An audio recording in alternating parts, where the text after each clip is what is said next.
have a confession to make. I used to love Pinterest, and I'm still a Pinterest girly at heart, but a lot has changed. And I'm looking at you, vertical vampire alpha werewolf romance show. No, that's not my confession. My real confession is when I'm on Pinterest, I'm constantly pinning DIYs and recipes that I'll do at a later date, but I never end up actually doing them. We've all been there before, so please don't look at me like that. This is a safe space. But I also know some of you out there are doing the same thing too. This year, we're changing all of that. It's time to be as creative and whimsical as possible and start living out our Pinterest boards.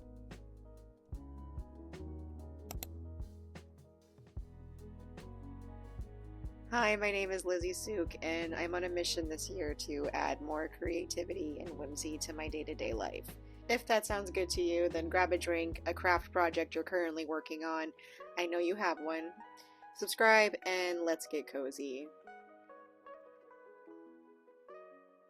One thing I'm doing to be more creative this year is I'm no longer going to buy my cards. I'm going to make all my cards at home. I don't need to tell you why. A handmade card is always better than a store-bought one. If you're here, you know all the reasons why. This particular card inspiration comes up a lot when you search for Mother's Day cards on Pinterest. I thought it was a really cute one. It won't be terribly challenging, but Pinterest is plenty when it comes to inspiration for handmade cards. My mom is weird, which makes a lot of sense because I'm her daughter, but she's the kind of mom who she doesn't want perfumes or chocolates or flowers as gifts. None of that is her jam at all. However, she is like a classic mom in the sense that she loves a handmade gift. She especially loves when it's something made by her children, which is nice for me because it takes a lot of the pressure off. I have a hard time giving these to my friends or even my husband sometimes. Although they always love it and they're always really supportive, I get a little bit of anxiety about giving it to them. But I don't have that when it comes to my mom because she just thinks everything I do is perfect. I thought this would be a cool idea. It's clever because it's like, oh, here's some flowers, but they're not real flowers. They're flowers you'll actually enjoy because I made them. While I was researching this video, I saw Diaries of Creativity also do this card. Hers turned out really cute too, but she had this brilliant idea where she sat down and she made a bunch of greeting cards all in one sitting, so that way she would just have them ready to go. That is so ingenious because I keep making these cards as the occasions are coming up, and sometimes I procrastinate, sometimes I'm stressed out, rushing to make sure the card gets done in time. But this way you kind of have like a nice nightly craft, make a fun time out of it. Not that I'm not having fun when I'm making them in the moment, but that way you're prepared when those occasions do come up and you're not really like rushing or stressing. You're kind of taking all of that out of the formula. I'll link her video down below. One of the things I love about this too is it can be done in any style. You can take it and really make it your own project. You can get some like ribbons, fabric, sparkles, whatever your crafty little heart desires, and just really make this your own.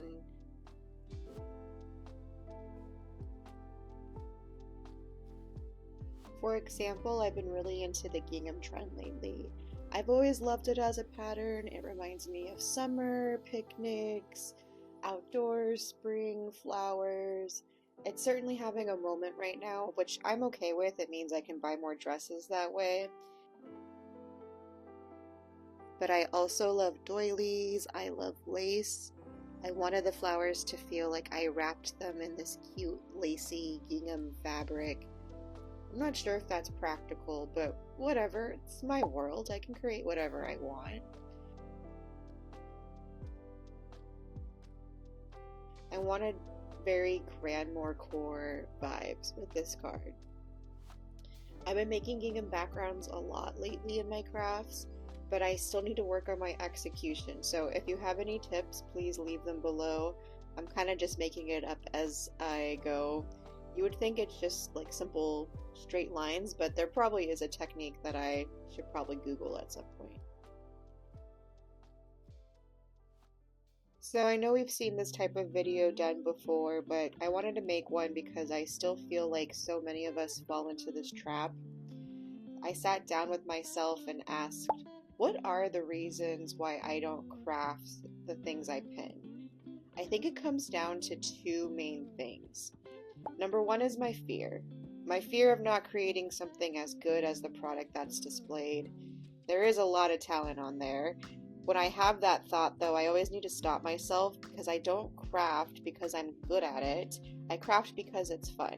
If that's something you struggle with too, if your own insecurities is what's stopping you and getting in the way from actually making something, I hope that these videos can help inspire the both of us together. I hope together we can get over our need to be perfect all the time and just enjoy the process. The older I get, the more important that lesson really becomes. And number two is that it's not my fault. What I mean by that is we all know that these apps are designed to keep us from scrolling. Pinterest is not excluded from all of that. The longer we're on the app, the more money it's making. And sometimes it can feel like a continuous feed of images constructed to make you keep clicking, falling down rabbit holes, and end up looking at AI-generated slop at 2 in the morning. It's this vicious cycle, and I'm so tired of it. So with that being said, what can I do to actively avoid wasting time and use the platform to add value to my life? I wanted to see if there was something I could do to implement this idea with me just going through my life. Most of the time, if I want to do a project, I really need to gather up the mental energy to make myself create the time and space and effort to do so. Otherwise, I'll fall into the doom scrolling trap. And even worse, I tend to think because it's crafting time when I do make the time to do it, it's more of a pleasure activity, therefore it doesn't deserve the same value and commitment as everything else on my to-do list. So I can put this off to a different date. And then of course that later date never shows up and I end up back in my terrible cycle. But then I made a rule for myself. I won't be buying cards this year, and even sometimes gifts. I'm going to always make them instead. This one rule suddenly made my craft project more of a priority. So-and-so's birthday's coming up. I better get started on her card so it can arrive in time. Now I'm scheduling something to do. I'm scheduling something fun and creative while tricking my brain into thinking that this is a task that I must complete in a certain period of time. Yes, I know I'm kind of contradicting what I said a few minutes ago with it being stressful if you don't pre-plan a bunch of cards in advance, and I have found myself doing that once or twice where I'm staying up late to finish a project.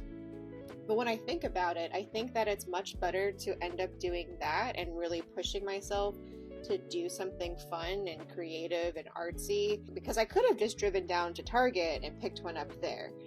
And please don't do that. If you need to buy a card because you can't make one for whatever reason, support your local artist, go to a small business store in your area, or even go to Etsy. I have also learned that the first couple of pins I see on Pinterest after I search are probably the ideas I should go with. This really helps with not spending hours on the site and going down rabbit holes. The human brain has this desire to want to see everything so that it can make sure that you're making the right decision. But information is infinite at this point, thanks to the internet, and there's no way to see everything. And so just for my own peace of mind, I need to understand that I'm not going to see everything, and it's just better to create. Creating should be like an experiment. It should be the thing that gives me information so that I learn for future endeavors. I want to be creating original things anyways, and so while this is a great tool for inspiration and a great jumping off point, I think there's no need to go past the first page, really. I'm not trying to copy anybody. I love how these cards are quite similar to the ones that I see on the Pinterest boards, but they're so clearly in my style, and they're so clearly made by me. Some of the flowers I looked at Pinterest to get inspiration for, but the flowers I like the best are the ones that just came from my brain. One thing I love about crafting is this state of flow that you eventually reach. And when I reached that flow, when it came to the flowers, they honestly just kind of started coming out of nowhere from the top of my head. And I loved how these ones turned out. Some of them didn't make it, some turned out not so cute, but that's fine too. That's all about learning and playing with your tools. And I'm really happy how this one turned out. Even with its mistakes and its flaws, I kind of think it gives it a little character. I love her.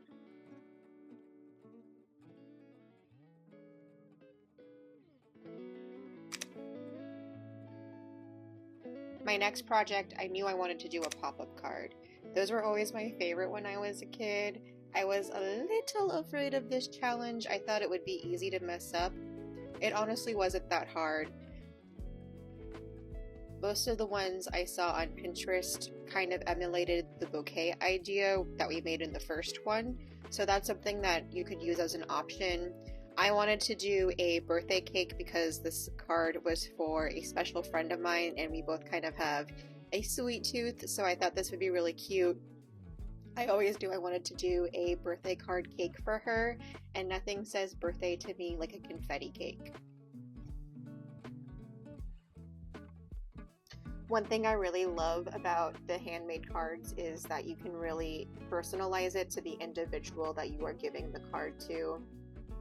I didn't take any video of me making it, but my friend recently got engaged in front of a sloth statue with a donut. So I made her this really cute card that kind of incorporated both of those things.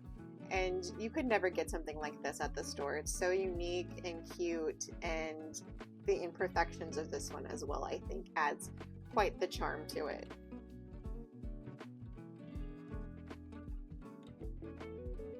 I love that I mixed medias here, that it's partly watercolor, partly markers.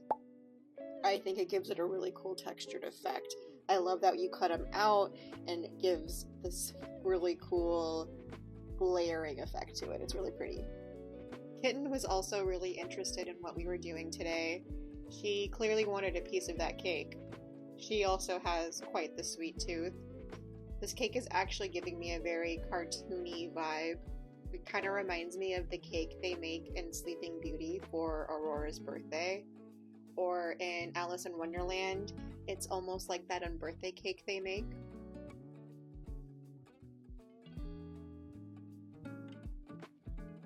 Don't you wish you could just eat cartoon food? It always looks better in the cartoons than it does in real life to me. Like the Goofy movie pizza, if you know, you know. And of course, we gotta pay the pet tax, something I will always happily pay. And I'll probably give her a treat after this because she's clearly craving cake now. I almost went and cut these sprinkles individually to give them more of a 3D effect, just like I did with the balloons. But then I realized that that would take way too long. There's a reason why they called them hundreds and thousands. You know, like, why would I do that to myself?